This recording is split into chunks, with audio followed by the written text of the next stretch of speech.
اہل کتاب تم ابراہیم کے بارے میں کیوں جھگڑتے ہو؟ حالانکہ تورات اور انجیل ان کے بعد اتری ہیں اور وہ پہلے ہو چکے، تو کیا تم عقل نہیں رکھتے؟ دیکھو، ایسی بات میں تو تم نے جھگڑا کیا ہی تھا جس کا تمہیں کچھ علم تھا بھی، مگر ایسی بات میں کیوں جھگڑتے ہو جس کا تم کو کچھ بھی علم نہیں؟ اور اللہ جانتا ہے اور تم نہیں جانتے۔ ابراہیم نہ تو یہودی تھے اور نہ عیسائی، بلکہ سب سے بے تعلق ہو کر ایک اللہ کے ہو رہے تھے اور اسی کے فرما بردار تھے اور مشرکوں میں نہ تھے۔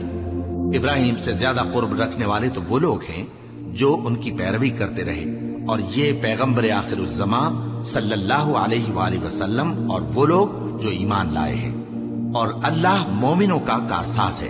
اے اہل اسلام، بعض اہل کتاب اس بات کی خواہش رکھتے ہیں کہ کسی طرح تم کو گمراہ کر دیں، حالانکہ یہ تم کو کیا گمراہ کریں گے، اپنے آپ کو ہی گمراہ کر رہے ہیں اور نہیں جانتے۔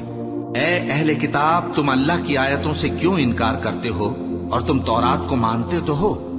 اے اہل کتاب، تم سچ کو جھوٹ کے ساتھ خلط ملط کیوں کرتے ہو اور حق کو کیوں چھپاتے ہو جبکہ تم جانتے بھی ہو؟ اور اہل کتاب کا ایک گروہ اپنے آدمیوں سے کہتا ہے کہ جو کتاب مومنوں پر نازل ہوئی ہے اس پر دن کے شروع میں تو ایمان لے آیا کرو اور اس کے آخر میں انکار کر دیا کرو، تاکہ وہ اسلام سے برگشتہ ہو جائیں، اور اپنے دین کے پیروں کے سوا کسی اور کی بات کا یقین نہ کر لینا۔ اے پیغمبر، کہہ دو کہ ہدایت تو اللہ ہی کی ہدایت ہے۔ وہ یہ بھی کہتے ہیں، یہ بھی نہ ماننا کہ جو چیز تم کو ملی ہے ویسی کسی اور کو بھی مل سکتی ہے، ورنہ وہ تم پر تمہارے رب کے روبرو حجت قائم کر دیں گے۔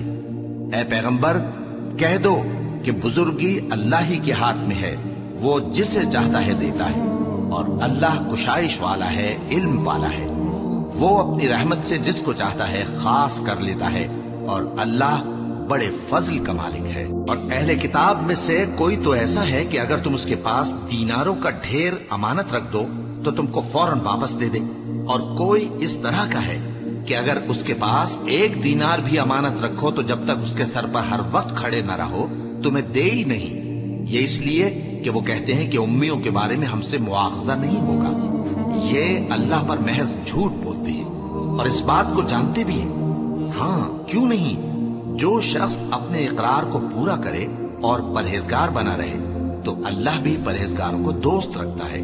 جو لوگ اللہ کے اقراروں اور اپنی قسموں کو بیچ ڈالتے ہیں اور ان کے عوض تھوڑی سی قیمت حاصل کرتے ہیں، ان کا آخرت میں کچھ حصہ نہیں۔ ان سے اللہ نہ تو کلام کرے گا اور نہ قیامت کے روز ان کی طرف دیکھے گا، اور نہ ان کو پاک کرے گا، اور ان کو دکھ دینے والا عذاب ہوگا۔